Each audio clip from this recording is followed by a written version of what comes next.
자, 오늘 우리가 함께 읽으실 하나님의 말씀은 예레미야 애가 3장 22절 말씀입니다.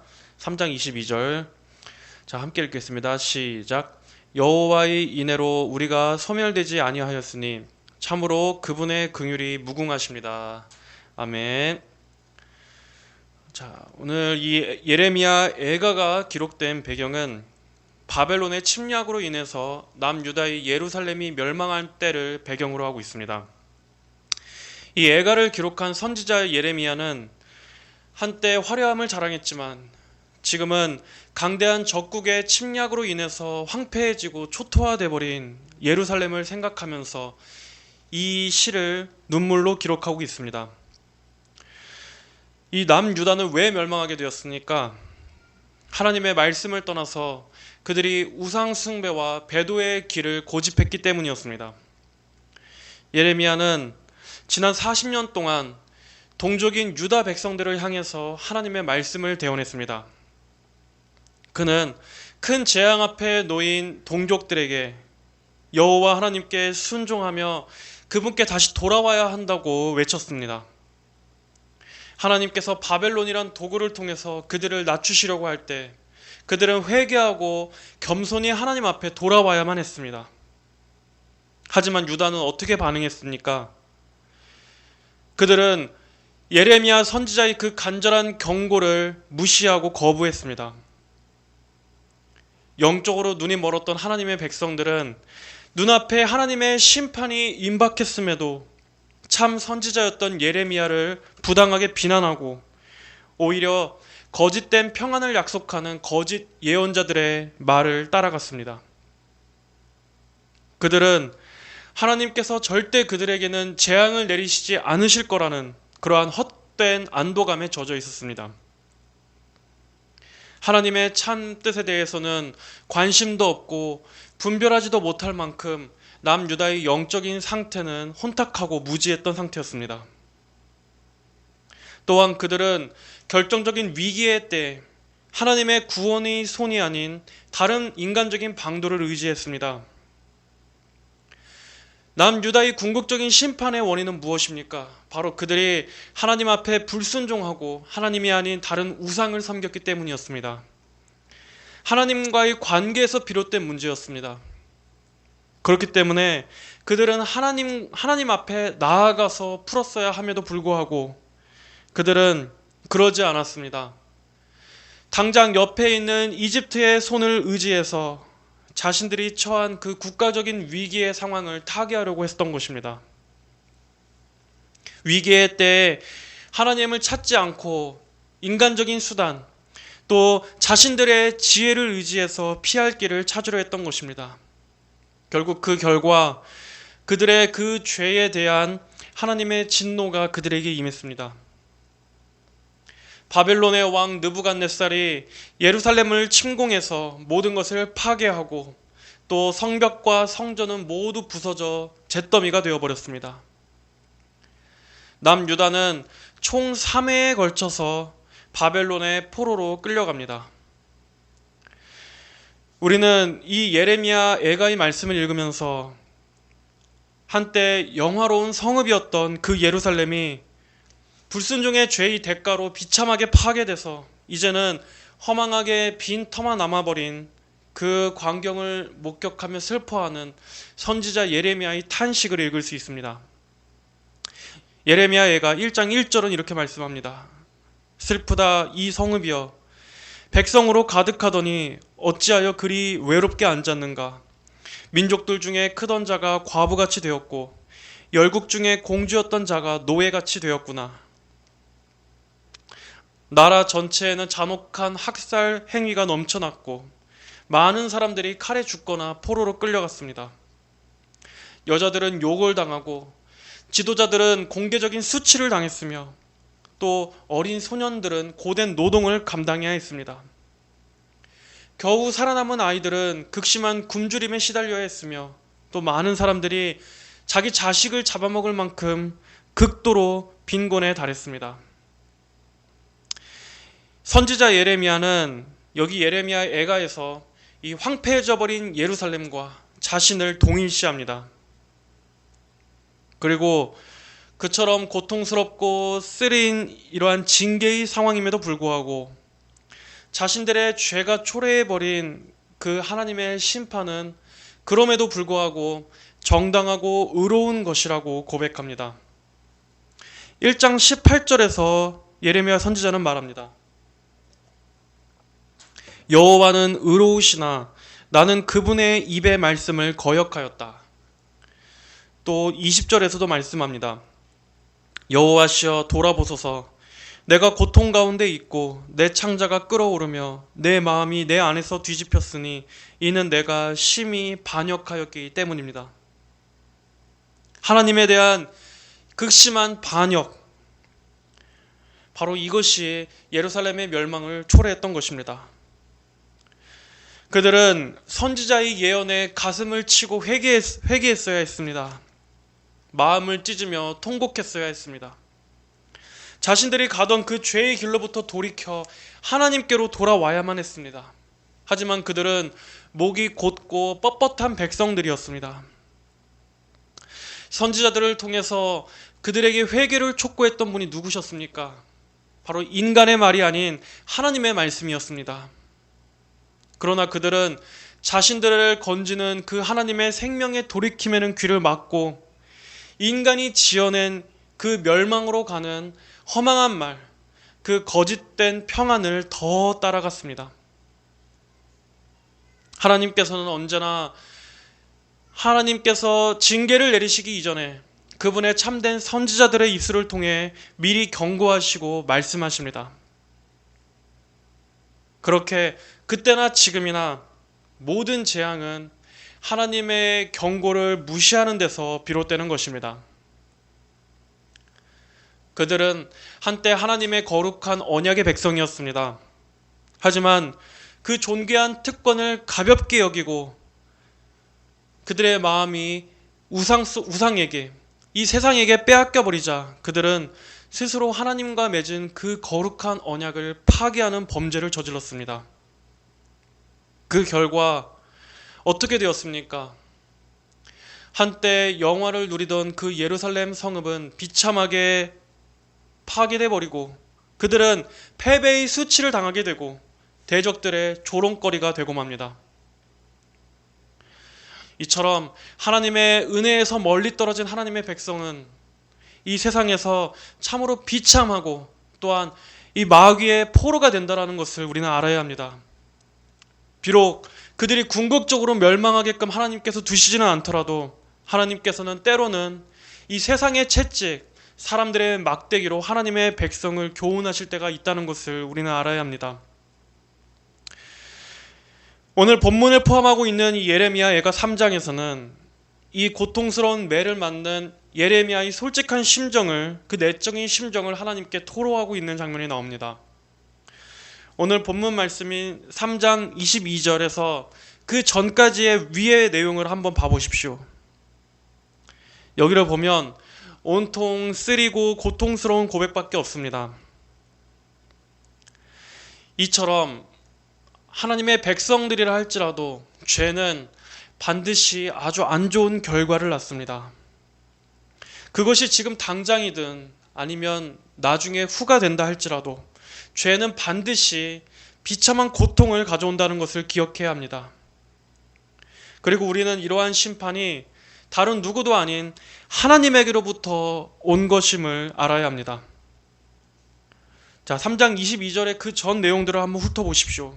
여기에서 계속 반복되는 말은 그분께서라는 말입니다.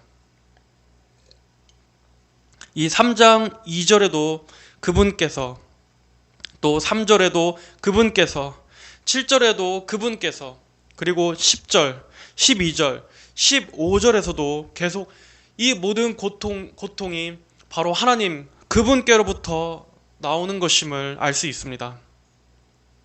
그리고 그 진노의 심판이 임했던 대상이 누구입니까? 바로 하나님의 백성 남유다입니다. 어째서 하나님께서는 그의 백성들에게 이렇게 가혹한 징계를 내리시는 것입니까?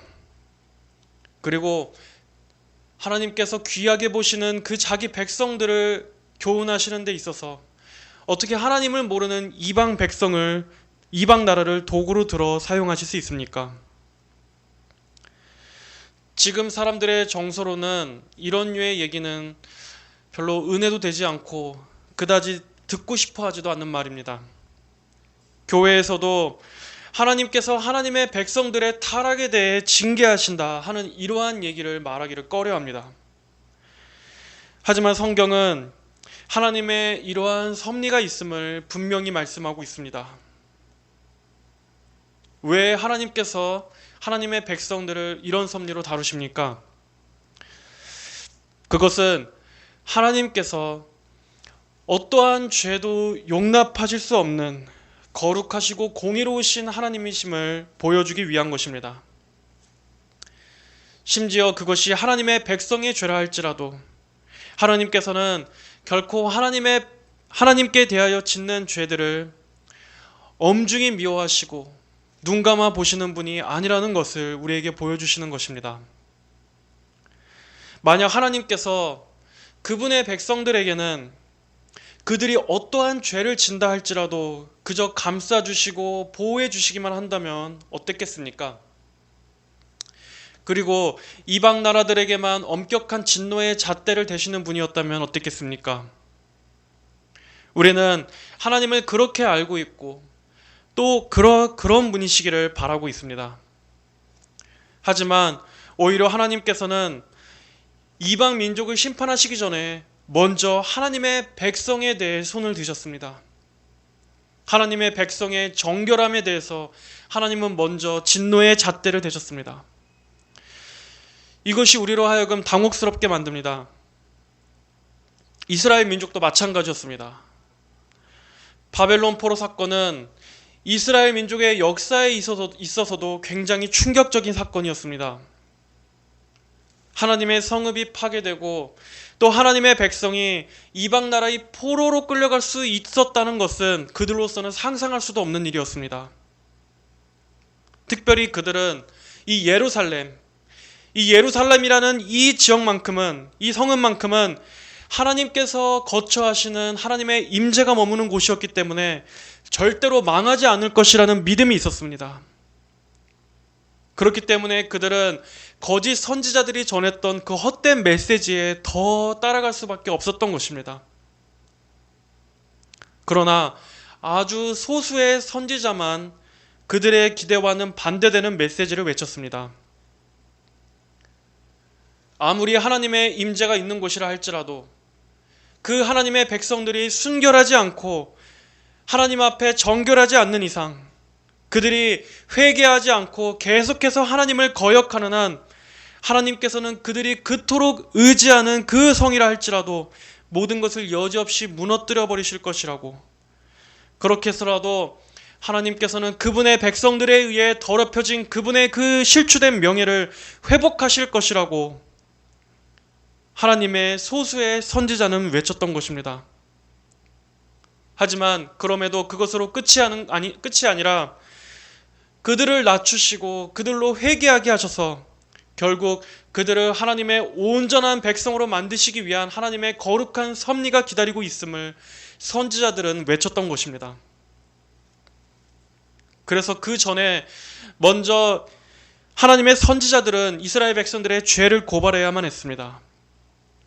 예를 들면 이사야 1장 4절은 이렇게 말씀합니다. 슬프다, 죄 지은 민족, 죄악을 짊어진 백성, 악한 자들의 후손, 부패한 자식들, 그들이 여호와를 버리고 이스라엘의 거룩한 자를 멸시하며 뒤로 돌아섰다. 하나님의 백성이라 할지라도 이스라엘의 거룩하신 자를 멸시하며 뒤로 돌아선 죄, 그것만큼은 하나님께서도 도저히 계속 용납하실 수 없으셨던 것입니다. 이처럼 하나님께서는 오래도록 인내하시면서 하나님의 백성들의 죄들을 훈계하시며 경고하십니다. 그러나 그들이 만약 계속해서 이 세상 속으로 세상을 쫓아간다면, 이 세상의 쾌락 속에 머문다면, 그들이 계속해서 죄의 길을 고집한다면 하나님께서는 어떻게 하시겠습니까? 하나님께서는 매를 든 그분의 손을 하늘 높이 드십니다. 그리고 더 이상 두고 볼 수 없을 만큼 악한 길로 가서 그들의 완고함이 극에 달할 때는 하나님께서는 그 높이 든 매든 손을 하나님의 백성들을 향해 아주 세게 내려치시는 것입니다. 이것이 하나님의 자녀들을 향한 하나님의 거룩한 훈육 방식입니다.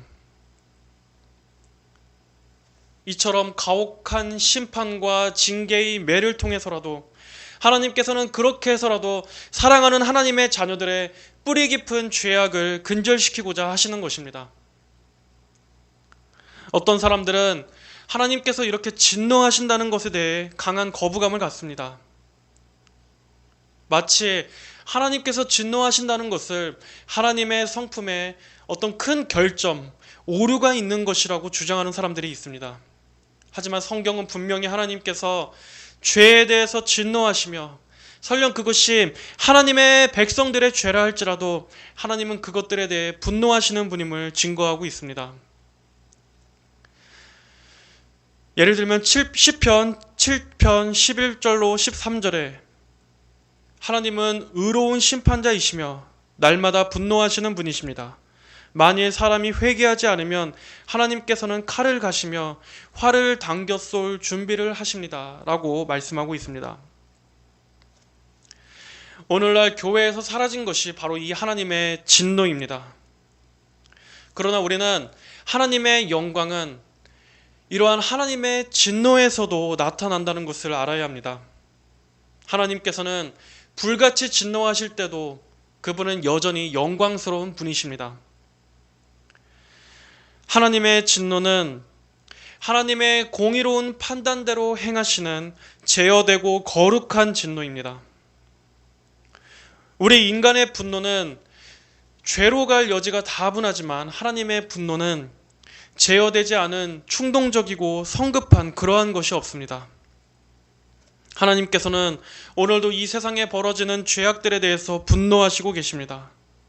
그리고 하나님을 예배하는 교회라 할지라도 하나님의 이름을 더럽히는 죄악들, 그리고 하나님을 멸시하고 있는 위선적인 신앙들에 대해서는 하나님께서는 그것들을 여전히 불신앙으로 간주하시고 그분은 그것들에 대해 활을 당겨 쏠 준비를 하시고 계십니다. 이스라엘의 바벨론 포로 사건은 당시 이스라엘 민족에게만 중대한 의미를 지닌 것이 아닙니다. 특별히 교회 안에 있는 위선적인 신앙에 대해서도 시사하는 바가 있습니다. 물론 하나님께서 이스라엘 선민들에게 하신 약속은 1차적으로 이스라엘 안에 있는 남은 자들을 향해서 하신 말씀입니다. 하지만 그것이 곧 이스라엘 민족 전체, 이스라엘이라는 민족 하나만으로 그들이 구원받을 수 있다는 그러한 근거를 주신 것은 아니었습니다. 하나님의 그러한 섭리 앞에 겸손히 회개하는 남은 자들, 그들에게만 해당되는 약속인 것을 알아야 합니다. 이것을 오늘날 똑같이 적용해 볼 때 여전히 죄와 세상을 사랑함에도 불구하고 단지 자신이 명목상의 기독교인이라고 해서 자신이 교회 안에 있다고 해서 하나님의 심판을 거저 피할 수 있다고 이러한 헛된 안정감을 누리고 있는 많은 사람들, 그들은 하나님의 임박한 심판을 앞두고 있었던 이 대다수의 유다 백성들이 가지고 있던 착각과 똑같은 착각이라는 것을 알아야 합니다. 이들 역시도 자신들이 하나님의 택하심을 받은 선민이라는 그 신분이 자신들을 보장해 줄 수 있다고 안심했습니다. 하지만 그 신분이 그들이 하나님의 눈앞에서 버젓이 우상을 섬기고 하나님의 명령에 불순종하는 삶을 산다고 해도 무조건 그들의 안전을 보장해 주는 것은 아니었습니다. 물론 참된 성도는 결코 심판의 자리에서 하나님의 어미하신 진노 앞에 대면하지는 않을 것입니다. 이것은 분명한 영원히 변함없는 진리입니다. 왜냐하면 참된 믿음을 고백하는 참 성도에게는 예수 그리스도의 피가 모든 심판과 재앙을 넘어가게 하기 때문입니다. 그리고 오늘날에도 교회 안에 분명히 여전히 참된 소수가 있음을 저는 믿습니다. 하지만 그럼에도 불구하고 진정으로 회개하지 않고 예수님에 대한 진정한 믿음 없이 그저 몸만 교회에 왔다 갔다 신앙생활하는 이러한 위선적인 신자들은 교회라는 울타리 안에 있다 할지라도 결코 하나님의 진노를 피할 수 없습니다. 진정으로 예수님을 주인으로 모시지 않은 채 여전히 교회와 세상에 한 발씩 양다리를 걸치고 있는 그러한 사람들은 심판대 앞에 섰을 때 주님으로부터 나는 너를 모른다 라는 책망을 받게 될 것입니다. 우리가 정말로 하나님을 실제적으로 믿고 예수 그리스도의 구속의 은혜를 바르게 알고 정말 깊이 누리는 그러한 신앙이 아니라면 그 외의 신앙들은 결국 다 마지막 때에 가짜로 판명날 것입니다. 그냥 내가 적당히 이 땅에서 교회 나가고 또 적당히 세상에서도 자기 자아를 추구하며 살고 또 적당히 교회 안에서는 종교 생활을 하는 그러한 적당한 믿음이 내 영생을 보장해 줄 것이라는 믿음은 헛된 믿음인 것입니다. 그러므로 그러한 분들에게 권면할 것은 자신의 신앙에 대해서 진지하게 고민을 해보라 하는 것입니다. 내게 정말 예수 그리스도의 대속의 은혜를 믿는 그러한 분명한 믿음이 있는가? 나는 지금 죽어도 천국에 갈 수 있을 만한 그러한 참 믿음, 거듭난 신앙을 소유하고 있는가? 그리고 내가 그렇게 믿고 있다면 그 믿음은 어디에 근거한 믿음인가? 내가 열심히 믿고 있다라는 그 사실 때문인가? 아니면 나의 구원을 위해서 내 구원에 필요한 모든 것들을 대신 이루시고 완성하신 그리스도의 인격과 그분의 사역에 있는 것인가 하는 것들을 자신이 정말 알고 있나, 믿고 있나, 의지하고 있나를 진지하게 한번 고민해 보시라 하는 것입니다. 이스라엘 민족은 그들이 비록 이름은 선민이었지만 그들의 마음의 중심은 전심으로 하나님의 얼굴을 구하지 않았습니다. 그들은 참되게 회개하지 않았습니다. 하나님을 섬기는 자들이 회개하지 않는다는 것은 하나님을 모르는 불신자들 못지않게 그 마음이 돌같이 딱딱히 굳어졌다는 것을 보여주는 것입니다. 그러한 그들에게 하나님께서 바벨론이란 나라를 통해서 그들을 침공하도록 허용하신 것은 그들의 그 완악한 죄에 대한 하나님의 거룩한 응당한 보응이었습니다. 하나님께서는 그들의 모든 것을 앗아가시고 또 그들을 비참한 포로의 상태가 되도록 허용하셨습니다.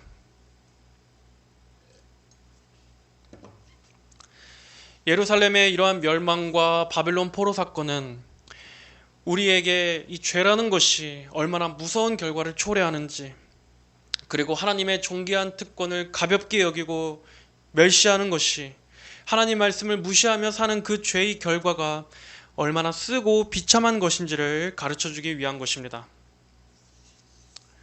하지만 이 오늘의 예레미야 예가는 여기에서 끝나지 않습니다. 예레미야 선지자가 탄식하고 있는 이 소망 없는 자리에서, 그리고 비참하게 포로가 돼버린 이 자리에서도 우리는 우리를 치신 이 하나님 안에서 소망을 발견할 수 있습니다. 우리가 하나님 안에서 완전히 끊어졌다고 느껴질지라도 그럼에도 우리가 소망할 수 있는 것은 하나님의 혹독한 징계의 매 뒤에는 반드시 하나님의 긍휼이 뒤따라오기 때문입니다. 하나님께서는 결코 하나님의 백성들을 대하심에 있어서 그들에 대한 징계 뒤에 영원한 절망과 멸망으로 놔두시지 않습니다. 하나님께서는 하나님의 백성들을 낮추셨다가 다시 회복의 은혜로 일으키시는 분이십니다. 그 징계를 통해서 오히려 그들을 더욱더 유익하게 만드시기 위한 것입니다. 하나님의 징계가 그들에게 가져오는 유익은 무엇입니까?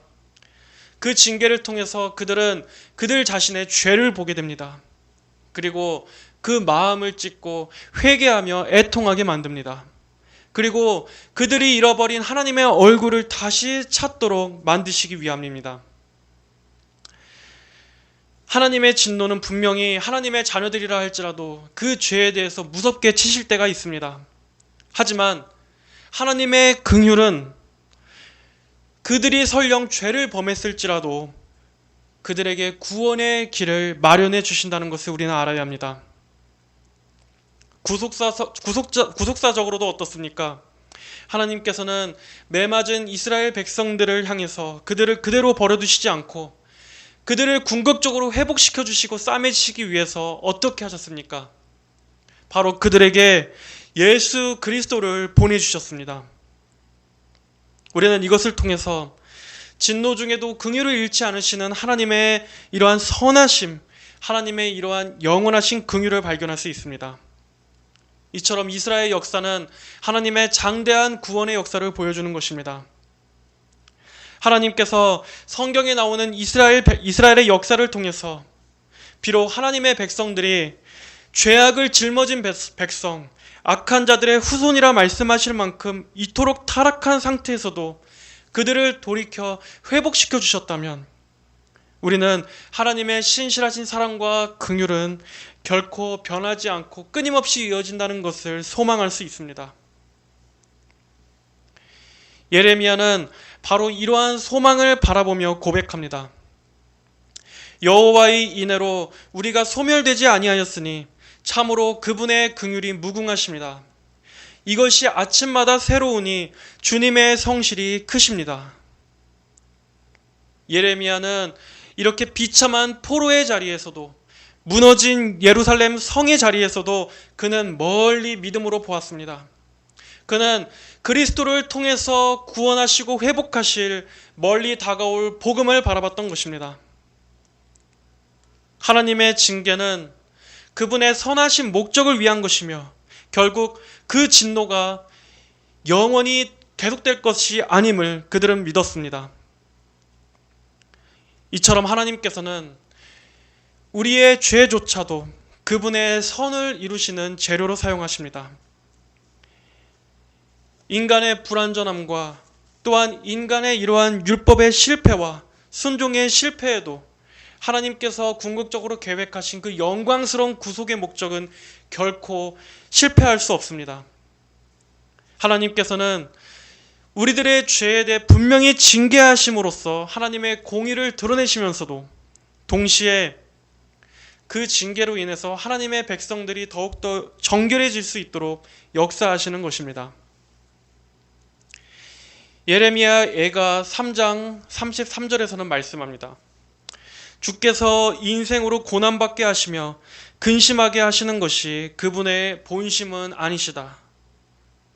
성도 여러분, 하나님께서는 결코 인생들이 고통 가운데 신음하며 좌절 가운데 시달리는 것을 기뻐하시는 분이 아니십니다. 하나님께서 인생들로 하여금 고생과 근심에 허덕이게 하는 이유는 무엇입니까? 바로 죄의 비참함을 깨닫게 하시기 위해서입니다. 인간이 하나님을 떠나서 사는 모든 삶이, 그리고 이 죄의 짐에 눌려서 허덕이는 삶이 결국 생명이신 하나님, 이 복의 근원이신 하나님을 떠난 데서 비롯된 것이라는 것을 가르쳐 주시라는 것입니다. 그리고 결국 우리 하나님께만 소망이 있음을 가르쳐 주시기 위한 것입니다. 혹시 마음 가운데 여러 가지 무거운 짐과 또 심적인 고통으로 인해서 삶의 허무함을 느끼고 계시는 분들이 있습니까? 또 한때 신앙생활을 했다가 하나님을 떠난 후로 영적으로 계속해서 목이 마르고 이 세상 가운데 그 영적으로 포로된 자가 계십니까? 아무리 이 세상의 물을 마시려고 해도 계속해서 목마르고 그 어디에도 그 마음에 평안과 만족이 없는 분들이 계십니까? 그러한 분들은 지금 다시 하나님께로 돌이키십시오. 여러분의 심령이 그토록 짓눌리고 메마른 것은 그것은 하나님께서 지금 여러분을 다시 하나님께로 부르시고 계신 것입니다. 그리고 그러한 심령의 상태야말로 저는 가장 소망이 있다고 생각합니다. 여러분의 마음이 그토록 가난하고 상한 심령이 된 바로 지금 그때야말로 하나님의 긍휼과 자비와 은혜를 입기에 가장 좋은 때이기 때문입니다. 하나님께서는 때때로 하나님께서 주시는 영원히 목마르지 않는 그 생명수를 주시기 위해서 이 세상에서 극도의 갈증과 허덕임을 겪게 하시는 경우가 있습니다. 그래서 그 영혼을 아주 쥐어짜서 하나님께서 주시는 그 참 평안에, 하나님께서 주시는 그 영원히 목마르지 않는 생수에 만족하게끔 만드시는 것이, 그것을 찾도록 나아오게끔 만드시는 것이 바로 하나님의 지혜로운 섭리이기 때문입니다. 만약 지금 그러한 분이 계시다면 그는 속히 가장 먼저 하나님께로 돌이켜야 합니다. 잃어버렸던 그 하나님의 얼굴을 찾고 하나님 앞에 나와 엎드리시기 바랍니다.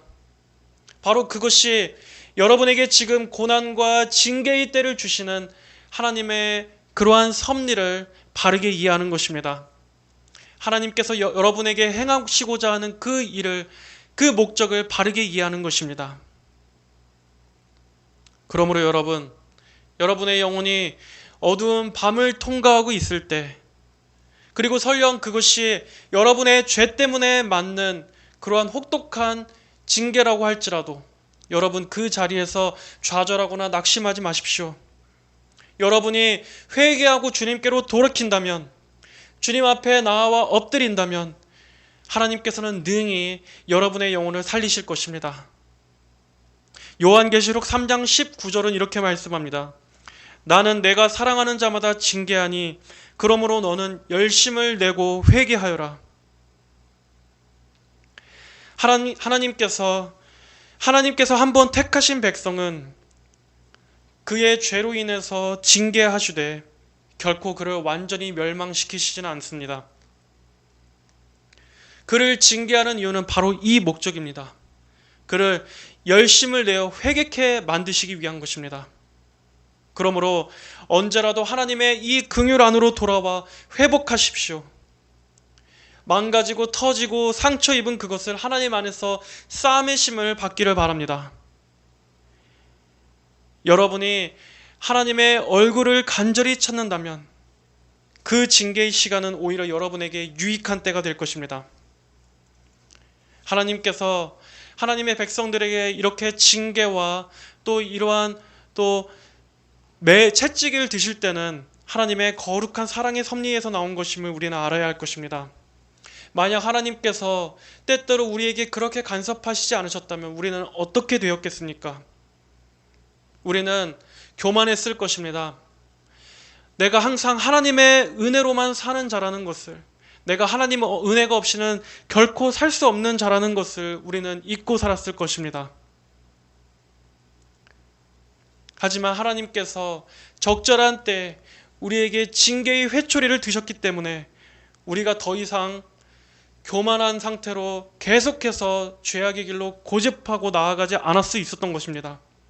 그리고 하나님께서 우리를 이러한 채찍으로 흔들어 깨워주셨기 때문에 우리가 죄의 깊은 곳에서 잠자지 않고 하나님 앞에 다시 돌이킬 수 있었던 것입니다. 하나님께서는 이러한 징계를 통해서 돌같이 굳어있는 성도들의 마음을 부드럽게 녹이시고 이 세상의 허무함을 깨닫게 하십니다. 그동안 자신이 열심을 다해서 추구하던 세상의 행복이 얼마나 초라하고 보잘것없는 것인지를 여실히 깨닫게 하십니다. 우리의 이 마음을 이 세상의 덧없음에서 떼어내시기 위해서 우리를 때로는 강한 매를 드셔서 또 따끔한 회초리를 통해서 이 세상으로부터 하나님께로 자꾸 돌이키게 하시는 것입니다. 그러므로 징계가 아무리 쓰다고 할지라도 그로 인해서 우리가 하나님께 돌이키고 하나님께 회개하고 계속해서 하나님 앞에 다시 연약한 상태로 나올 수 있다면 오히려 그것은 복된 것이라는 것을 우리는 알아야 할 것입니다. 또한 우리는 그러한 징계의 때에 우리를 구원하시기 위해 우리 대신 징계를 받으신 예수님을 생각해야 할 것입니다. 이사야서 53장 3절 이하의 말씀은 어떻게 말씀하고 있습니까? 그는 멸시를 당하고 사람들에게 버림받았으며 슬픔을 많이 맛보고 병고를 앓은 사람이다. 마치 사람들이 외면하는 자 같이 그가 멸시를 당하였고 우리도 그를 귀하게 여기지 아니하였다. 참으로 그는 우리의 병고를 지고 우리의 슬픔을 당하였으나 우리는 그가 징벌을 받고 하나님께 맞으며 고난을 당한다고 생각하였다. 그가 찔린 것은 우리의 허물 때문이며 그가 상처를 받은 것은 우리의 죄악 때문이다. 그가 징벌을 받음으로 우리가 평화를 누리고 그가 채찍에 맞음으로 우리가 고침을 받았다. 우리는 모두 양같이 방황하여 각기 제 길로 갔으나 여호와께서는 우리 모두의 죄를 그에게 넘겨 씌우셨다. 그는 짓밟히고 괴롭힘을 당하여도 그 입을 열지 않았으며 도수장으로 끌려가는 어린 양 같고 덜 깎는 사람 앞에 양같이 잠잠하여 그 입을 열지 아니하였다. 우리의 죄로 인해서 하나님의 영원한 진노로 멸망받지 않을 수 있는 이유는 우리의 죄 때문에 예수님께서 이미 진노와 심판을 받으셨기 때문입니다. 예수님께서 십자가에 달리셨던 건 결코 그분의 죄 때문이 아니었습니다. 그럼에도 우리의 죄를 대신해서 예수님이 우리 대신 하나님 앞에 죄인으로 서시고 우리 대신 저주와 재앙을 그분께서 친히 받으셨기 때문에 우리가 받아야 하는 하나님의 진노의 화살이 예수님에게 꽂혔기 때문에 우리에겐 더 이상 죄로 인한 멸망이 없는 것입니다. 죄가 없으신 분께서 죄로 반역한 우리를 구원하시기 위해서 멸시와 모욕을 당하시고 하나님의 무서운 진노와 채찍을 맞으셨습니다. 그리고 바로 여기에서도 하나님의 진노와 또 긍휼의 섭리가 있음을 발견할 수 있습니다. 예수님의 십자가 형벌은 하나님의 무서운 형벌이 가해지는 그 공의의 심판의 장소였지만 하나님께서는 오히려 그곳에서부터 영원한 죄 용서와 영원한 생명이 흘러나오도록 반전을 일으키셨습니다. 오늘 본문의 배경처럼 불순종의 죄로 인해서 심판받아 모든 것이 무너지고 포로의 신세가 되어버린 이러한 예루살렘의 멸망 사건마저도 하나님께서는 그것을 어떻게 사용하셨습니까? 오히려 그것이 복음의 토대요, 메시아를 더욱더 갈망하게 하여 영원하고 완전한 하나님 나라를 소망하게끔 만드는 더 큰 구원을 기대하게 만드셨습니다. 마찬가지로 죄로 타락해 멸망할 수밖에 없는 인간에게도 하나님께서는 예수 그리스도를 통한 구원의 길을 마련해 주셨습니다. 우리가 죄에 대해서 애통하며 하나님의 얼굴을 찾고 또 하나님께서만 주실 수 있는 그 회복을 갈망할 때 시편의 말씀처럼 저녁에는 울음이 깃들지라도 아침에는 또 새로운 기쁨과 활기를 우리에게 주실 것입니다. 우리는 오늘 이 말씀을 통해서 아무리 회복할 수 없을 것 같이 느껴지는 그러한 상황에서도 하나님께로 돌아가면 산다라는 것을 우리는 깨달을 수 있습니다. 반면에 가장 비참하고 위험한 것은 무엇입니까? 그 어떠한 매에도 아픔을 느끼지 못하는 것입니다. 아무리 센 매를 맞아도 또 죄의 쓴맛을 통해서도 그것을 자각하지 못하고 징계를 통해서도 하나님의 손을 발견하지 못하는 것입니다. 생명을 건지려고 하는 이러한 회개의 외침에도 듣지를 못하는 것입니다. 그것은 그가 영적으로 죽어있는 증거입니다. 그러한 자들에게는 하나님께서 그에게 깨닫게 하시는 은혜를 주셔서 강권적으로 돌이키시지 않는 이상 그가 하나님께로 돌아오는 것은 참으로 어려운 일일 것입니다. 하나님의 백성이었던 이스라엘 민족에게도 그들의 불순종이 이토록 가혹한 징계를 초래했다면 하나님의 백성이 아닌 교회 안에 있는 위선자들과 이 세상에 있는 불신자들에게 임할 하나님의 진노의 심판은 얼마나 두려운 것이겠습니까? 장차 임할 심판은 훈육과 가르침의 목적이 아닙니다. 지금은 아픈 매지만 나중에는 다시 싸매주시는 그러한 회복을 위한 것이 아닙니다. 장차 임할 심판은 말 그대로 정말 영원한 심판과 영원한 멸망입니다. 그렇기 때문에 지금 이 말씀을 듣는 사람들은 하나님의 이러한 경고의 외침과 돌이키라는 외침을 진지하게 들어야 할 것입니다. 이사야 55장 7절은 말씀합니다. 악인은 그 길을, 불의한 자는 그 생각을 버리고 여호와께 돌아오너라. 그러면 그분이 긍휼히 여기실 것이다. 우리 하나님께로 돌아오라.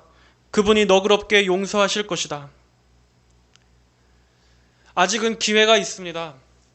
아직은 하나님의 은혜의 문이 열려 있는 때입니다. 하나님께서는 지금 이토록 말씀으로 죄인들을 부르십니다. 하나님의 부르심에 응답하여 하나님께로 나아오면 산다고 하나님께서는 말씀을 통해 외치고 계십니다. 그러나 하나님의 이러한 은혜의 때가 끝날 때까지, 이 구원의 문이 닫힐 때까지 여전히 이 구원을 멸시한다면 당신에게 주는 이 회개의 부름은 사라져서 더 이상 회개의 기회가 없을지도 모릅니다. 두 번 다시는 용서의 때가 없을지도 모릅니다. 이 생에서는 하나님께서 긍휼의 팔을 벌려주시지만 죽음 이후에는 더 이상 긍휼이 없을 것입니다. 이 땅에서는 하나님의 징계와 자비가 함께 있었지만 그때의 종말의 때에는 더 이상 자비 없는 심판만이 있을 것입니다. 에스겔 28장 30절에 너희는 회개하고 너희의 모든 범죄에서 돌이켜라. 죄악이 너희를 패망하지 않도록 하여라. 민수기 23장 19절에 하나님께서는 사람이 아니시니 거짓말을 하지 않으시고 사람의 아들이 아니시니 후회하지도 않으신다.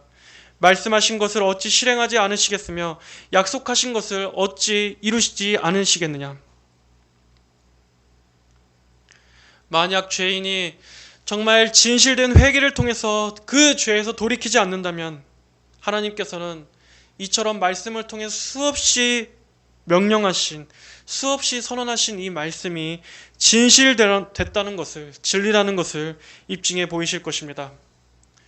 그러므로 지체하지 말고 지금 회개하십시오. 진노 중에도 긍휼을 잃지 않으시는 그 하나님께서 베푸시는 호의에 응답하여 지금 이 은혜의 때에 회개하십시오. 하나님께서 이렇게 설교자를 통해서 그리고 전파되는 말씀을 통해서 아직 회개의 메시지를 주시는 것은 아직 긍휼의 문이 닫혀지지 않았다는 뜻입니다. 바로 이러한 때 우리 자신의 죄악을 낱낱이 살피시고 하나님 앞에 돌아와 예수 그리스도의 십자가의 보혈로 정결하게 씻음을 받으시고 마음을 찢는 회개로 그리스도 앞에 나아오시기를 바랍니다. 오늘 말씀을 듣는 성도 여러분들에게 참으로 그 마음이 정결케 되는 그러한 유익으로 이 말씀을 사용해 주시기를 간절히 원합니다. 다 함께 기도하겠습니다.